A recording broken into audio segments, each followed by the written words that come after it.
Los lagartos terribles. Isaac Asimov. Acaba 6 James D. Watson de publicar un libro, La doble hélice, en que detalla la historia interna del descubrimiento de la estructura de la molécula de DNA. Está alcanzando gran éxito esta obra, más que por la importancia del tema, porque presenta a los científicos como seres humanos sujetos a las humanas flaquezas. Pero ¿por qué no?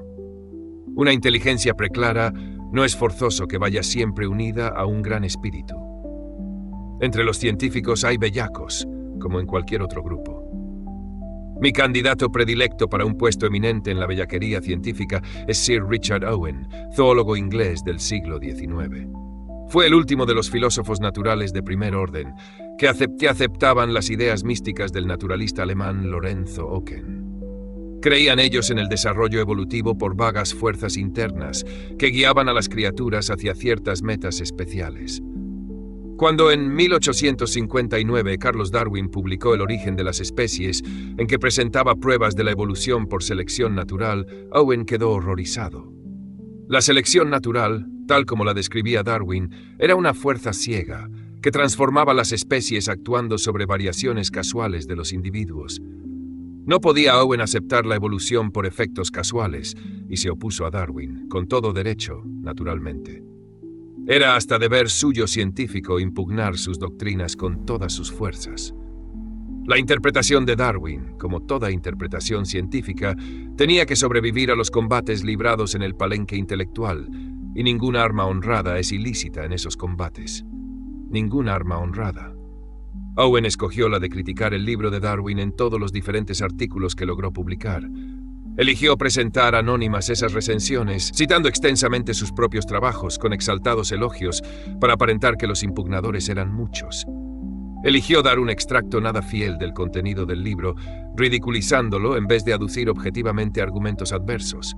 Y, aún peor, incitó a otros a atacar a Darwin, en forma venenosa y anticientífica, ante públicos profanos, proporcionándoles para ello información falsa. En suma, Owen fue cobarde, maligno y despreciable, y para mí es motivo de satisfacción que resultase derrotado. Pero no permitamos que esto nos impida reconocer sus importantes contribuciones a la biología. Descubrió en 1852 las glándulas paratiroideas al disecar un rinoceronte. Habían de pasar no pocos años antes de que se descubriesen también en el hombre. Fue el primero en describir los recién extinguidos dinornis de Nueva Zelanda y el en modo alguno extinto parásito, identificado más tarde como agente de la triquinosis. Pero para el gran público, su mayor fama la debe a una palabra. Fue uno de los primeros en estudiar los fósiles de ciertos gigantescos seres, extinguidos mucho que pronto cautivaron la mundial fantasía. Hasta 5 veces mayores que los más gigantescos elefantes actuales, hacían temblar el suelo hace entre 70 y 270 millones de años. Los enormes esqueletos, reconstruidos por los restos fosilizados, eran de naturaleza netamente reptiliana. Por eso Owen los llamó los lagartos terribles, y para decirlo en griego, los dinosauria. Realmente esos gigantescos reptiles antiguos tienen más cercano parentesco con los caimanes que con los lagartos, pero yo reconozco que Dinocrocodilia hubiese sido un nombre inadmisible. El nombre arraigó, y hoy yo estoy seguro de que muchos niños saben describir varios dinosaurios, aunque no sepan describir un hipopótamo, ni hayan oído hablar de un okapi. Pero con toda su mundial fama y su enorme popularidad, el dinosaurio ha desaparecido del cuadro zoológico. Resulta que no hay ni un solo grupo de animales que puedan llamarse por ese nombre. Se ha borrado el término de la tabla de clasificación animal. Podéis repasarla de arriba abajo y no encontraréis el rótulo dinosaurios. Casi nos da risa, Sir Owen. Es más, los dinosaurios no son necesariamente grandes y monstruosos. Muchos de ellos eran bien pequeños y mucho menos terribles que, por ejemplo, un perro policía hostigado. En cambio, algunos de los grandes reptiles extintos que parecen terribles de veras no se consideran dinosaurios en el sentido estricto de la palabra.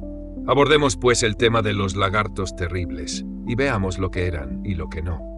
Al clasificar los antiguos reptiles, hay que usar necesariamente la estructura ósea como base de diferenciación, pues para estudiar esos animales muertos hace tanto, solo huesos nos quedan. El cráneo se usa con frecuencia porque tiene una complicada textura de muchos huesos que presenta variedades de cómoda amplitud. La clase Reptilia, por ejemplo, se divide en 6 subclases, con arreglo en gran parte a la textura del cráneo. Los cráneos más primitivos tienen la textura ósea sólidamente cerrada, detrás de la órbita del ojo. Tales cráneos pertenecen a la subclase Anápsida, sin abertura, 7. Los primeros reptiles importantes del orden Cotylonosauria, lagartos copa, por sus vértebras en forma de copa, tenían cráneo anápsido. Esos reptiles bajos, fornidos, de solo 6 pies de largo y no excesivamente avanzados respecto a sus antecesores anfibios, existieron hace unos 300 millones de años. Suelen llamarse reptiles tronco, pues representan el tronco del árbol genealógico reptiliano, del cual se ramifican todas las formas posteriores, aunque ellos mismos a muchos se extinguieron. Un grupo, y solo uno, de descendientes suyos que apareció pronto, quizá hace 230 millones de años, conservó el cráneo anápsido. Es bien notable que ese orden primitivo existe aún, aunque parientes más avanzados se han extinguido hace tiempo. Este orden son los quelónidos, tortugas, que comprende naturalmente las tortugas de mar y de tierra. Otro modelo de cráneo reptiliano tiene una abertura tras la órbita del ojo. Es característica del suborden de los sinápsidos con abertura, que está por completo extinguido. No hay al menos reptiles con cráneo sinápsido. Sin embargo, de ellos descienden los mamíferos actuales. Hay otros 2 modelos de cráneos reptilianos con una sola abertura detrás de las órbitas oculares. La disposición de los huesos alrededor de la abertura es diferente en los 2 casos y distinta en ambos de la propia de los cráneos sinápsidos. Resultan, pues, los subórdenes parápsidos, abertura lateral, y eurápsidos, abertura ancha. Ambos subórdenes están totalmente extinguidos. No hay reptiles de cráneos ni parápsidos ni eurápsidos, ni de ellos descendieron formas no reptilianas. Los parápsidos más familiares son los ictiosauros, reptiles peces. Es este un buen nombre, porque en su primera aparición conocida, hace unos 220 millones de años, llevaban ya tanto tiempo viviendo en el mar que estaban completamente adaptados a él. Habían tomado forma hidrodinámica de peces, como algunos de nuestros modernos mamíferos. Se parecían mucho, en efecto, a delfines de hocico largo. Claro que, al hablar de ictiosauros, no hablamos de un solo animal, sino de un amplio grupo de animales distintos. Había, por ejemplo, especies de ictiosauros que solo tenían 2 pies de longitud y otras que alcanzaban los 60 pies. Los mayores tenían el tamaño de la moderna ballena de esperma, y en su época, hace 180 millones de años, eran los animales mayores. Unos 40 millones de años después, las especies gigantes se extinguían y fueron sustituidas por otras considerablemente menores, con colas más cortas y sin dientes. Llegamos ahora a un punto delicado. Los ictiosauros, no obstante su aspecto exterior de peces, eran completos y auténticos reptiles. Están extinguidos totalmente y algunos eran enormes. ¿No les habilita esto, ser grandes reptiles extinguidos, para ser incluidos entre los dinosaurios? En lenguaje popular lo son indudablemente, pero esto no es correcto para los puristas. Casi todos los animales vulgarmente llamados dinosaurios pertenecen a una subclase especial de reptiles y no a la parápsida. Estrictamente hablando, animales ajenos a esa especial subclase no tienen derecho al nombre. Y en este sentido, los ictiosauros no son dinosaurios. Pasando a los eurápsidos, tenemos como los ejemplos más conocidos otros seres acuáticos, solo ligeramente peor acomodados a la vida de mar que los ictiosauros. Todos tienen miembros adaptados al chapoteo y la natación. Algunos parece que podrían aún moverse por tierra cojeando, pero hay un grupo tan perfectamente equipado de paletas natatorias que no puede sin duda salir del mar. Se llaman plesiosauros, casi lagartos, porque parecen verdaderos reptiles, excepto la peculiaridad de tener 4 paletas en vez de patas corrientes. Si los ictiosauros eran los reptiles análogos a los delfines y ballenas, los plesiosauros parecen ser reptiles focas. Su particularidad más notable eran quizá los largos cuellos que tenía la mayor parte, aunque no todos. Probablemente los proyectaban hacia adelante, hacia los peces, como lanzas animadas. En plena era de los reptiles, hace 100 millones de años, había variedades de 50 o más pies de longitud, ocupada en 2/3 partes por el pescuezo. Una de esas gigantescas variedades, el elasmosaurio, lagarto plateado, tenía probablemente el más largo pescuezo que existió en el mundo. Los plesiosauros responden mucho mejor que los ictiosauros a la noción vulgar de los dinosaurios. Tienen cabeza pequeña, largos cuellos y colas y cuerpo en forma de tonel. Pero como los ictiosauros tampoco son dinosaurios, pues pertenecen también a otra subclase. Eso nos lleva a un quinto modelo de cráneo, que es el de mayor éxito en un sentido puramente reptiliano. Establezco esta distinción porque los sinápsidos, aunque de éxito mediocre, dieron origen a los mamíferos, lo cual constituye un éxito enorme, aunque no reptiliano. En esa quinta clase de cráneo hay dos aberturas tras la órbita. Tales cráneos se llaman diápsidos, de dos aberturas, pero no existe ninguna subclase de ese nombre. El motivo es que hay nada menos que dos grupos importantes de reptiles con cráneos diápsidos, y ninguno de ellos puede reclamar la posesión exclusiva del título. La subclase primera de diápsidos son los lepidosaurios, lagartos escamosos en griego. Comprende el orden Squamata, escamoso en latín, que comprende a su vez los más florecientes reptiles actuales, las serpientes y lagartos. Otro orden de lepidosaurios, los rinocéfalos, cabezas hocicudas, porque tienen morro saliente en forma de pico, es interesante por una razón completamente distinta, no por lo prolífico, sino por haberse librado de extinguirse por el estrechísimo margen de una sola y rara especie. Nunca fue muy interesante este orden, y salvo dicho único superviviente, desapareció hace unos 70 millones de años. El superviviente que nos queda es un animal de forma de lagarto, de tamaño modesto, solo 30 pulgadas, lo más, del morro a la punta del rabo. En época reciente se le encontraba aún en las principales islas de Nueva Zelanda, pero ya no. Ahora solo existen unos pocos islotes costeros de ese archipiélago, donde lo protegen rigurosas vedas. Su nombre vulgar es tuatara, espina negra, en maorí indígena, porque además de las escamas que cubren su cuerpo, tiene una línea de espinas a lo largo del espinazo. Más formal es llamarlo esfenodón, diente en cuña, que es el nombre de su género. No obstante, su traza no es un lagarto.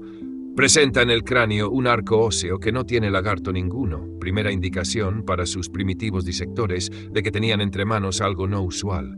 Los dientes están sujetos de distinto modo que en los lagartos, y tiene, además, en los ojos membranas nictitantes que poseen los pájaros, pero los lagartos no. Por último, tiene en lo alto del cerebro una glándula pineal especialmente bien desarrollada, muchísimo mejor que en los lagartos. En el esfenodón joven tiene el aspecto anatómico de un tercer ojo, aunque no hay indicios de que sea sensible a la luz.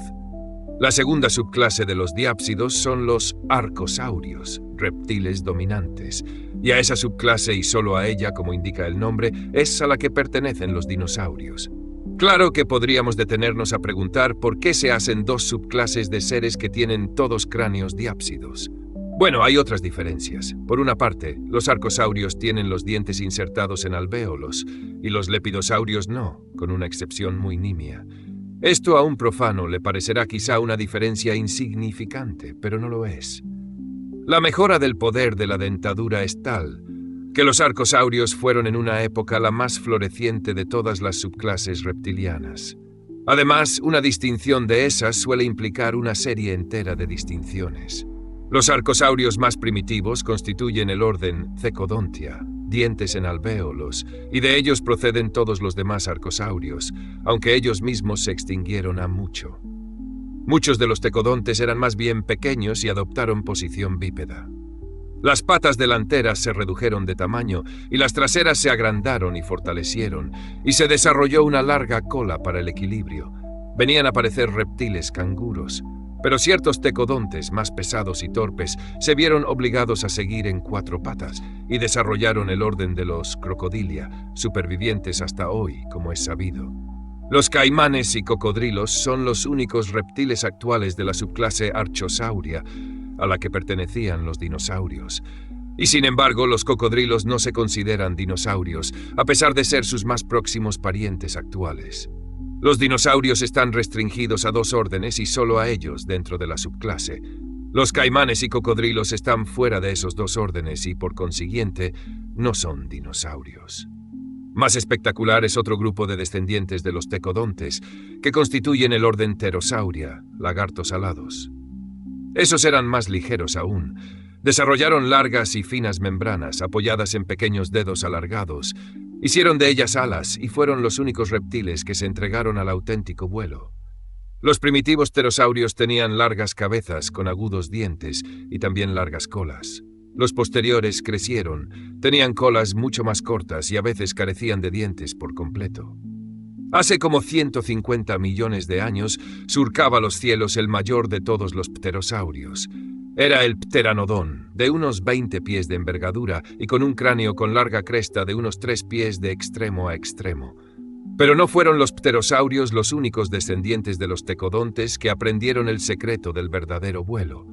Otro grupo convirtió sus escamas en plumas. De estos descendió un grupo de seres tan radicalmente distintos de los demás reptiles en tantas características que han merecido ser separados en una clase propia, las aves. Quedan ahora los 2 órdenes de arcosaurios, ambos extintos, que comprenden los dinosaurios. Para esquematizar sus relaciones con otros reptiles, he preparado la figura 1, que trata principalmente de la clasificación zoológica, sin interesarse de modo primordial por las líneas del desarrollo evolutivo. Si estos 2 órdenes pudiesen agruparse en uno, ese orden mixto hubiese sin duda conservado el título de Owen, dinosauria. Pero un estudio más detenido de esos animales pronto demostró que había que establecer entre ellos importantes diferencias, especialmente en el cinturón pelviano, huesos de la cadera. Desde que los dinosaurios ancestrales tomaron la posición bípeda de los tecodontes, el cinturón pelviano tuvo que soportar todo el peso del animal. Por tanto, se reforzó y sus 3 huesos principales crecieron en el curso de la evolución. El superior del cinturón creció hasta soldarse con el espinazo, formando un armazón de gran fuerza y solidez. Esa fusión es común a ambos órdenes y por consiguiente es una importante característica del dinosaurio. Pero en el cinturón hay otros 2 huesos. En algunos dinosaurios, estos permanecieron bien separados y se situaron casi en ángulo recto.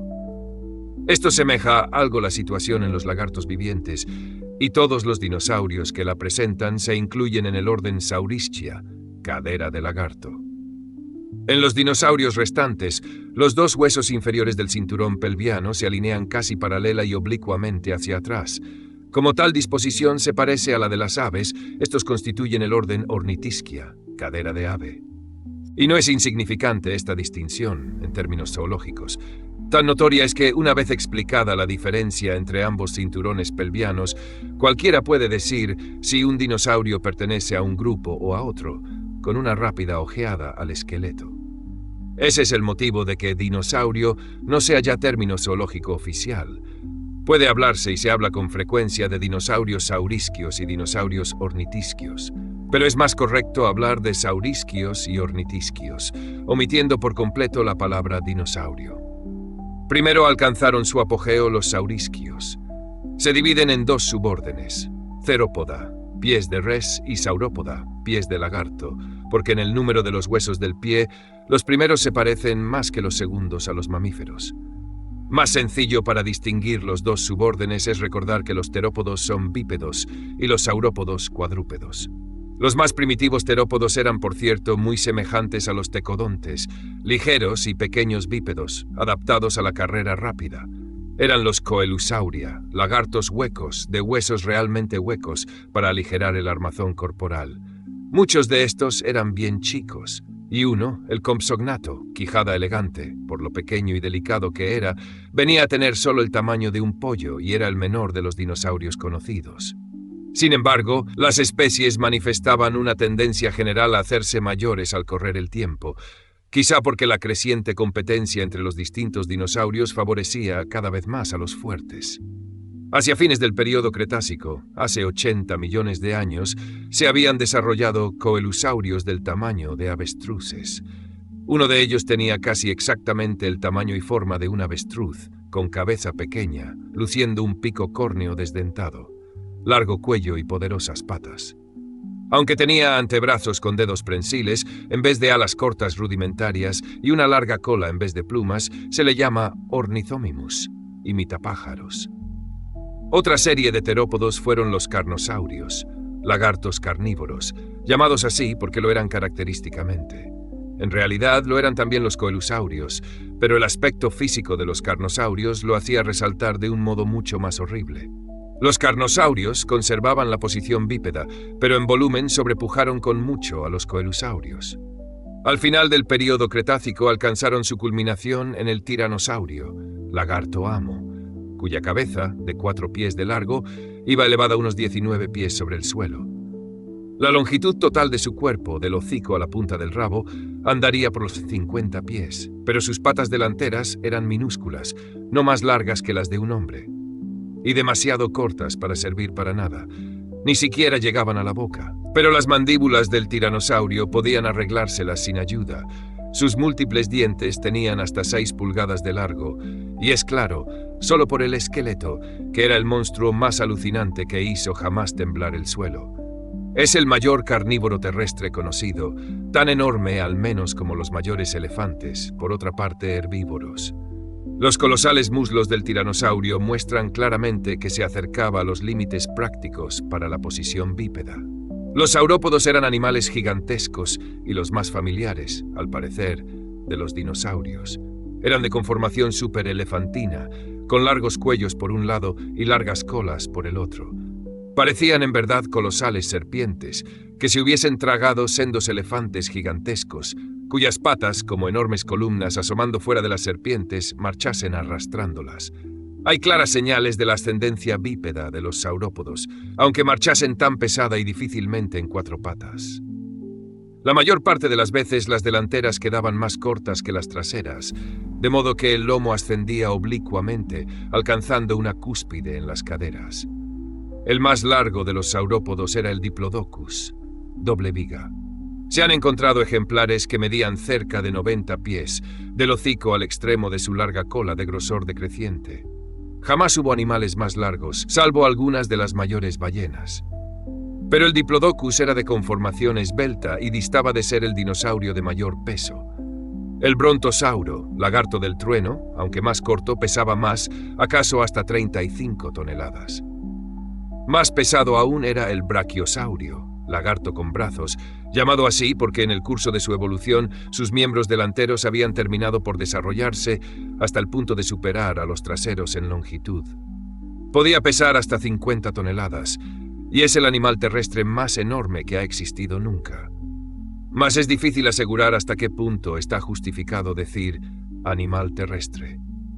Es muy probable que los grandes saurópodos, aunque podían caminar pesadamente por la tierra, si era necesario, viviesen de preferencia en ríos y lagos como los actuales hipopótamos. Y por los mismos motivos. Allí encontraban alimentos y también cierta protección, y el agua les descargaba de sus abrumadores pesos.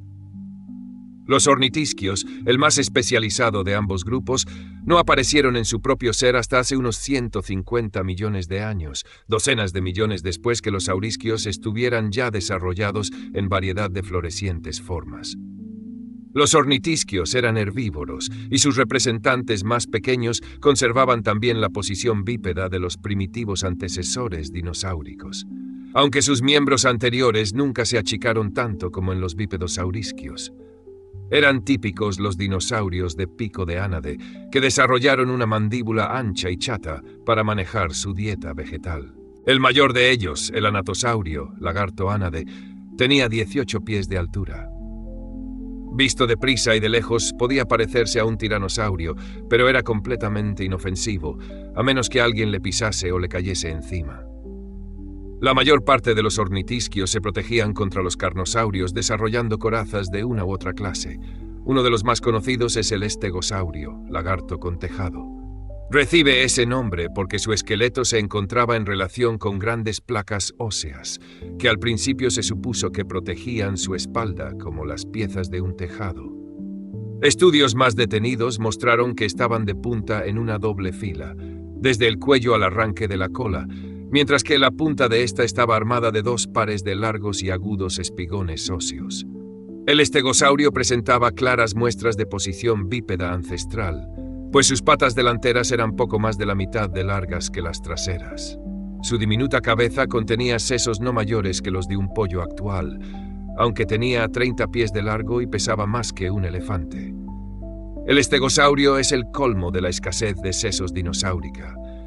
Se extinguió a comienzos del período Cretáceo, probablemente antes de aparecer en escena el tiranosaurio. La famosa escena de la película de Walt Disney Fantasía, en la que un tiranosaurio ataca y mata a un estegosaurio, aunque es muy efectista, es muy probablemente anacrónica. Verdadero contemporáneo del tiranosaurio fue el anquilosaurio, lagarto encorvado, que se desarrolló después del estegosaurio y fue el animal más fuertemente blindado de todos los tiempos. Era un dinosaurio bajo y ancho, difícil de volcar, descubriendo su indefenso vientre. Su lomo, desde el cráneo hasta la cola, estaba cubierto de macizas placas óseas que a lo largo de los costados remataban en fuertes espigones. La cola terminaba en un abultamiento óseo que probablemente tenía fuerza de ariete al golpear. Era un verdadero tanque viviente y da que pensar lo que sería una lucha entre él y el tiranosaurio. Finalmente tenemos el Triceratops de 3 cuernos, constituido como un superrinoceronte y el mejor estudiado de una extensa y variada familia. Su armadura estaba concentrada en la región de la cabeza. Una coraza ósea acanalada de 6 pies de anchura se extendía desde la cabeza, cubriendo el cuello. La cara llevaba 3 cuernos, 2 largos y agudos encima de los ojos y otro más corto y romo en la nariz. Además, la boca estaba dotada de un fuerte pico, como de loro. Pero vino el fin del período Cretáceo, hace 70 millones de años, y algo ocurrió. No sabemos qué.